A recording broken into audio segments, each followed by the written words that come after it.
Halo sahabat nonton, siapa nih yang penasaran dengan kelanjutan cerita dari drama Perfect Family? Yuk kita mulai jalur cerita kelanjutan episode 12 ya. Kita lalu melihat kilas balik, saat Hyumin belum ditemukan setelah kejebur di laut. Suatu hari, Hyumin tiba-tiba menelpon Sunhee dan mengajak Sunhee untuk memulai hidup baru bersamanya dan meminta tolong kepada Sunhee. Kembali ke saat ini, Sunhee mengatakan agar setelah ini Hyumin harus menepati janjinya. Hyumin menjawab kalau dirinya tidak akan mengganggu Jinhyuk dan Unju lagi setelah hari ini. Tapi untuk memulai hidup bersama, mereka membutuhkan uang. Sunhee mengklaim kalau di ruang kerja ada berangkas yang berisi uang, dan kode sandi berangkas itu adalah hari ulang tahun Sunhee. Tapi berkali-kali pun Hyumin memasukkan kode sandi, Hyumin salah melulu. Duh, ampun deh bapak satu ini ya. Sampai si Sunhee bilang, kode sandi yang ayah masukin tuh tanggal ulang tahun siapa? Gak inget emangnya ulang tahun anaknya sendiri. Setelah mendengar hal itu, Hyumin baru deh mengingat kembali saat-saat Sunhee lahir.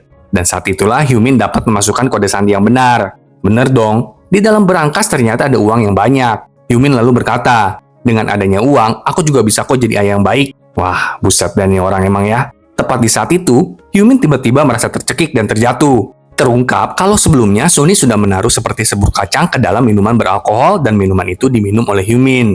Hyumin kan seperti yang kita tahu alergi kacang parah. Melihat Hyumin sedang sekarat, Sunhee lalu mengambil minuman beralkohol itu dan mencoba untuk meminumnya. Sunhee mungkin berpikir untuk bunuh diri juga kali ya. Setelah itu kita lalu melihat detektif Shin dan para polisi yang mendatangi rumah Sunhee. Dan di sana, detektif Shin melihat Jinhyuk, Unju dan Sunhee sudah terkapar. Sedangkan Hyumin sudah meninggal dong. Setelah 3 tahun berlalu, Hyunwoo mengirim pesan email kepada Sunhee. Dari tulisan Hyunwoo, kita mengetahui kalau Sunhee itu sekarang tinggal di Kanada. Dan Hyunwoo juga sudah kuliah, mengambil jurusan arsitek. Hyunwoo juga bercerita, kalau beberapa waktu yang lalu dia mengunjungi rumah Sunhee yang sudah direnovasi dan bertemu dengan orang tua Sunhee. Hyunwoo kemudian mengabarkan kalau Suyeon akan dibebaskan dari penjara bulan depan. Ya ampun mereka ini ya, dari hanya seorang anak SMA yang sedang mencari jati diri, berubah menjadi cinta dan menghilangkan nyawa, lalu berubah menjadi cerita keluarga. Luar biasa ya emang. Kita juga melihat detektif Shin masih terus mengunjungi makam detektif Lee, mengingat bagaimana dulu mereka masih bertugas bersama. Sedih sih ini karena nggak nyangka banget kalau memang detektif Lee harus meninggal.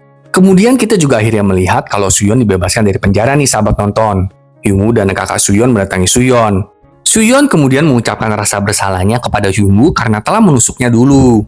Tapi Hyunwoo sudah sejak lama memaafkan Suyeon. Kakak Suyeon pun memeluk Suyeon, dan mereka pun pergi ke sebuah restoran. Di sana, Hyunwoo menceritakan kalau dirinya sudah nggak bisa menghubungi Sunhee. Semua orang jadi mengkhawatirkannya, dan udah 2 bulan ini Sunhee nggak bersekolah. Mendengar itu, Suyeon jadi mengingat masa kecilnya bersama dengan Sunhee, dan mengatakan kalau Sunhee itu sudah seperti keluarga bagi Suyeon. Tapi saat Sunhee pergi, Suyeon jadi merasa tersesat, sampai dirinya nggak bisa melihat lagi masa depan.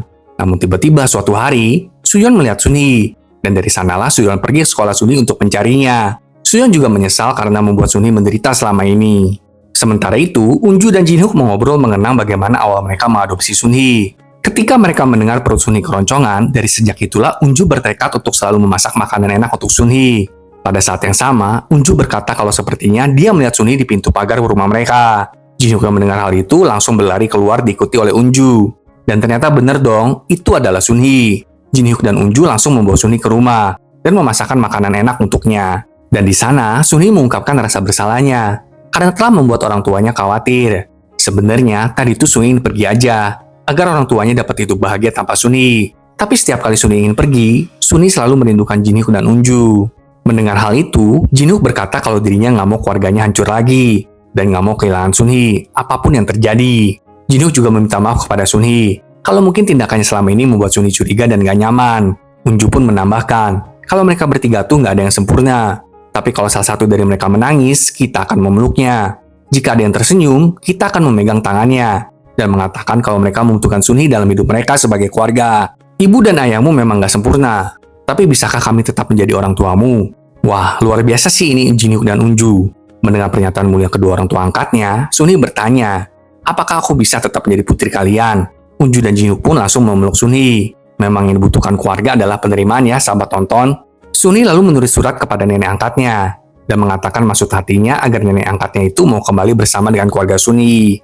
Setelah membaca surat dari Sunhee, nenek angkat Sunhee mulai tersadar kalau selama ini dia meninggalkan keluarganya, dan mulai memikirkan apakah sebaiknya dia kembali ke Jinhyuk. Kemudian sekarang kita melihat Jinhyuk dan Unju bersiap untuk berfoto keluarga bersama. Saat itulah Sunhee membawa nenek angkatnya untuk bergabung dengan mereka. Dan akhirnya setelah sekian lama, Jinhyuk melihat ibunya lagi. Ibunya kemudian meminta maaf kepada Jin Hyuk. Ibunya pun meminta maaf kepada Unju. Wah, seneng banget ya melihat akhir yang mengharukan seperti ini.